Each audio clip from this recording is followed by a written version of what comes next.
everyone. I'm Selena Hill, and this is the new norm on Black Enterprise, sponsored by Cadillac.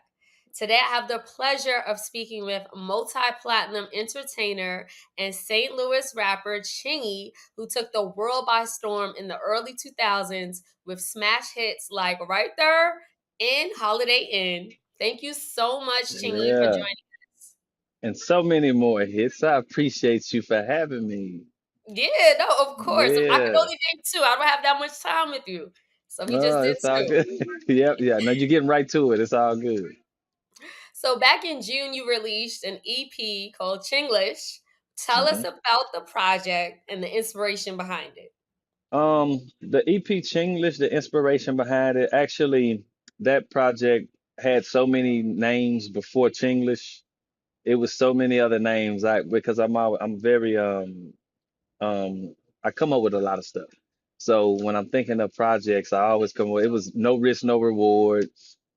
Chances make champions. It was so many names I came up with, but Chinglish, due to my terminology, the theirs, the her, all that stuff, I just Hmm. decided to call it Chinglish because it's my truth, my outlook, the way I view things, and so it's pretty much all about me and my terminology.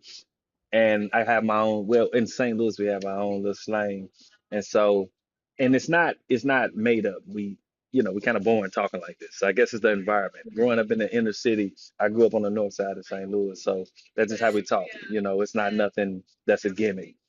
But Chinglish is just it's just all about me, all about my outlook, my point of view on existence. And so the first single I dropped was called Can't Blame Me, and just talking about a lot of trials and tribulations I went through in my career and life, dealing with rumors and fake energy.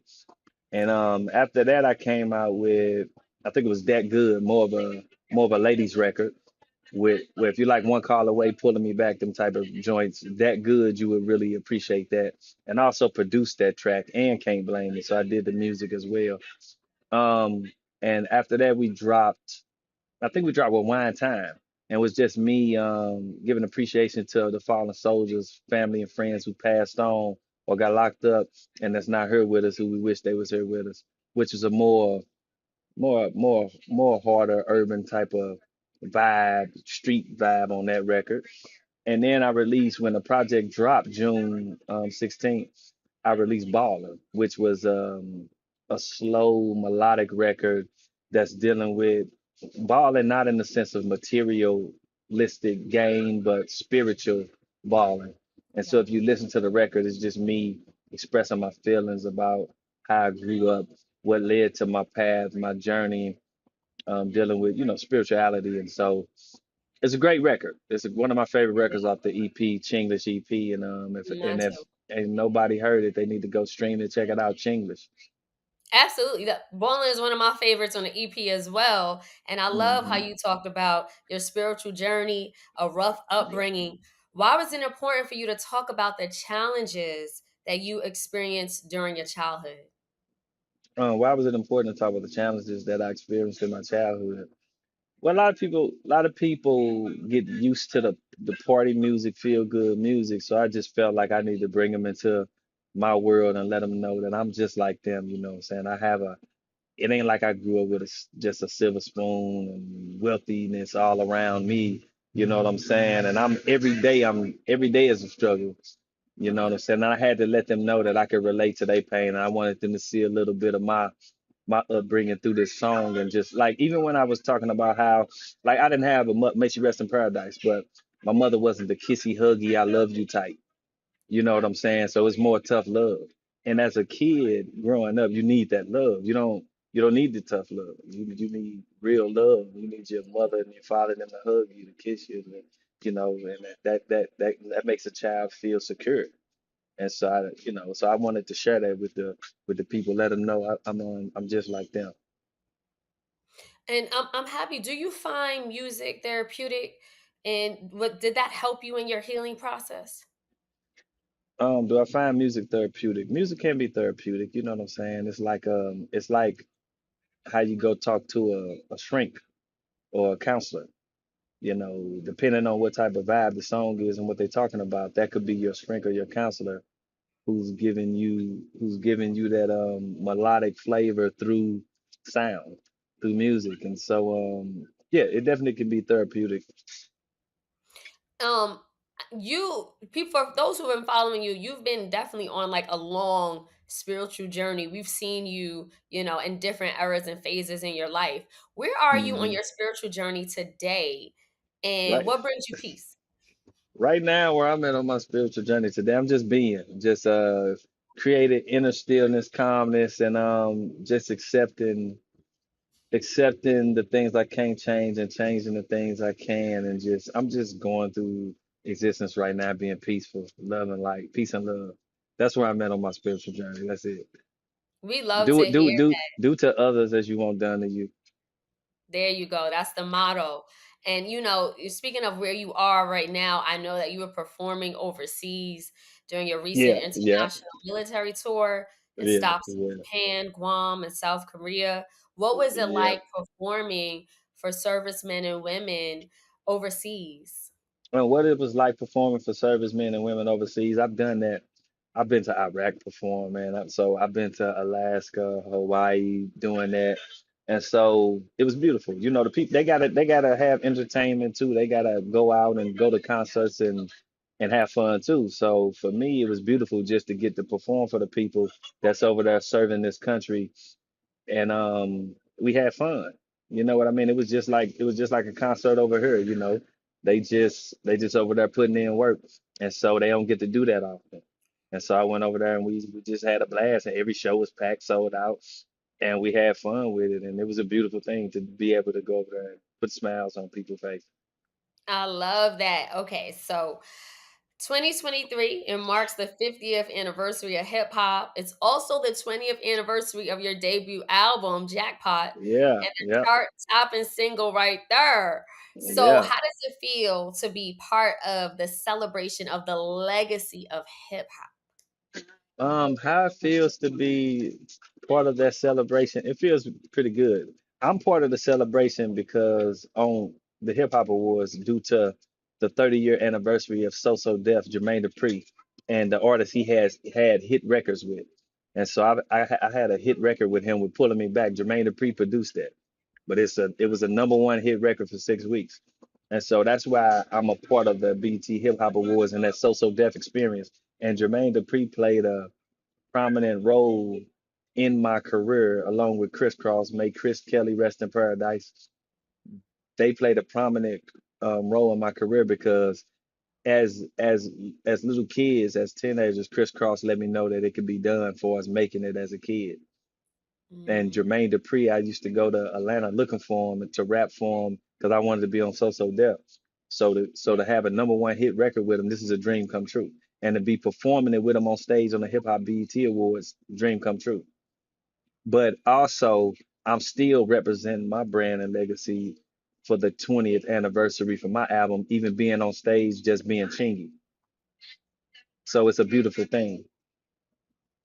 Yes, it is. When you look back today, what advice would you give yourself back in 2003 when your career just skyrocketed? What advice would I give myself looking back on my career if I could give myself advice?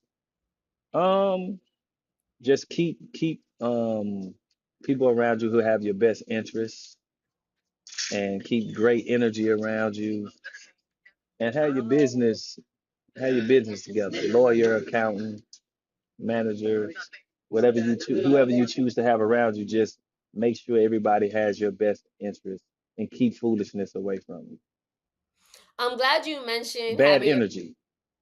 I'm glad you mentioned having your business in order because I've heard you spoke before about because you were so focused on the art and the creative and not really paying too Yeah. much attention to the business, it can mess you up. So what Yeah. advice would you give about business in the music industry? Well, what advice I can give about business? Just know a little something about it. Even when if you're coming into it, go read some books. Just read up on the standard contracts. Read up on what a manager's job really is. You know that? Read up on record execs, understand these labels, understand who you're dealing with, and so you can have a little better knowledge on it going into it. You know, when we young, when we these kids, we just love music. We just want to do music, do our videos, perform. We don't care about the business aspect, but you need trusted and reliable people who have your best interests around you, who you could trust to do that job also. And another thing, if your friends are not well versed in any of those occupations, don't just be making and letting them work for you just Mm, because they're your friends. That don't mean right. that they equipped for the task. Right. Very good advice. Very good advice. So now, Yeah. again, you've been in the game for 20 years and the music industry has changed so much because of streaming, the internet, and social media. Do hmm you, what challenges have you faced in today's world, in today's music landscape? Well, what challenges have we faced in today's music landscape is AI for one. No, now you can just somebody can have your voice and just make a song and put it out there. They need to really kill it Mm. because it could really destroy music for real. And these is people careers and jobs, and you know we can't have that. And so that's definitely a challenge that they allow it to keep going. And you got Michael Jackson probably turning in his grave. They got him doing trap music. he probably, he probably going. He's probably turning around like, what the hell? Right. But you know what I'm saying? But when I came up, it was all organic. You had to get on, you had to use these 2 feet, get out and go make it happen. Now with phones and technology, you can a press of a button, which is everything has its balances and imbalances. And so, I use social media to learn. And today, with the press of a button, millions of people can hear your music. I had when I was coming up, you had to get out of state and go get your music heard. And now you go viral with one Yeah, song. You see yeah. artists who haven't really been in, practicing the craft, just blowing hmm up and getting on Just stage. blowing up. Yeah, Yeah. just playing And around. I know we only have you for a few more minutes, but speaking of hmm learning, one thing I learned about you is that you have a degree in astrology and Yeah, yeah, yeah. Astrology, cosmology, dealing with nature, and astronomy. I study psychology. I study the metaphysics of religion, the metaphysics of thought. Just stuff that I'm into, that I always been into growing up. As a kid, I always wanted to know the origins and oracles of creation, and so I just applied myself, and I just stuff I was just into. No, Yeah, that's fascinating. Like we need to see just that you being multifaceted, right? We don't see enough artists who are like studying, getting different degrees, and I just in know, right? do you apply that to your music?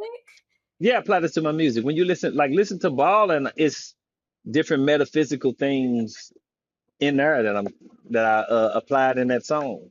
When I talk about what did I say?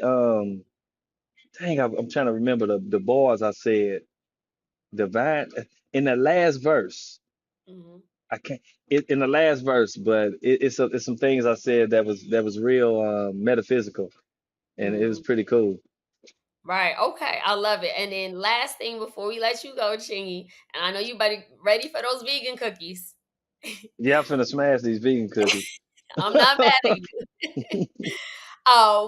What's one thing that you're most proud of in your 20 plus year career? One thing I'm most proud of in my 20 plus year career, I got a son who can now go out of town with me and enjoy my shows and be at the shows and have fun. My kids, period. I got a 4-year-old daughter who been on stage with me, who every time she see me now, because I came out the Holiday Inn, I was saying, hey, oh. So now every time she see me, she say, hey, oh. So it's just really cool that the kids is part of the music and love the music too. I I get, love I get, I get like little kids 10 years old coming up to me telling me I'm their favorite rapper because the mama and the daddy and the family been keeping the legacy alive. hmm You know what I'm saying? So the music is timeless, and so I appreciate that. and we appreciate you. Thank you again, Chingy, for your time and the impact that you made in hip hop and in the music industry. Keep doing it. Keep doing your Look, thing. Selena, I appreciate the love. Anytime you want to chat with me, anytime, just let me know, baby, and I'm here. Okay, I All definitely will. right. Thank All you. right. Peace and love.